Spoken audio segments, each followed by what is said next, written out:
Έχετε νιώσει ποτέ ότι η επιχείρησή σας δεν προχωρά όπως θα έπρεπε, ότι ενώ δουλεύετε σκληρά, τα οικονομικά σας δεν είναι αυτά που θα θέλατε και δεν είστε τόσο οργανωμένοι όσο θα θέλατε? Ένα από τα πιο συνηθισμένα προβλήματα που συναντάμε σε επιχειρήσεις καθημερινά είναι η έλλειψη προγραμματισμού και η κατάρτιση προϋπολογισμών. Έχετε ένα ξεκάθαρο πλάνο για τη χρονιά που τρέχει? Γνωρίζετε πόσες πωλήσεις πρέπει να πετύχετε για να είστε κερδοφόροι? Έχετε προβλέψει τα έξοδά σας ώστε να μην υπάρχουν δυσάρεστες εκπλήξεις? Ποιοι εμπλέκονται στη διαδικασία της στοχοποίησης στην επιχείρησή σας? Και το πιο σημαντικό, τι κάνετε όταν τα αποτελέσματα δεν είναι αυτά που περιμένατε?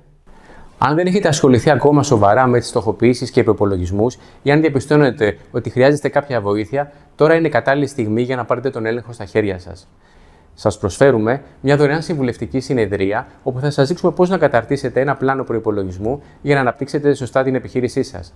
Μην αφήνετε τον χρόνο να περνάει, μην αφήνετε την έλλειψη προγραμματισμού να κρατάει πίσω την επιχείρησή σας. Συμπληρώστε τα στοιχεία σας τώρα και ελάτε να χτίσουμε μαζί ένα σχέδιο δράσης που θα οδηγήσει την επιχείρησή σας στο αύριο.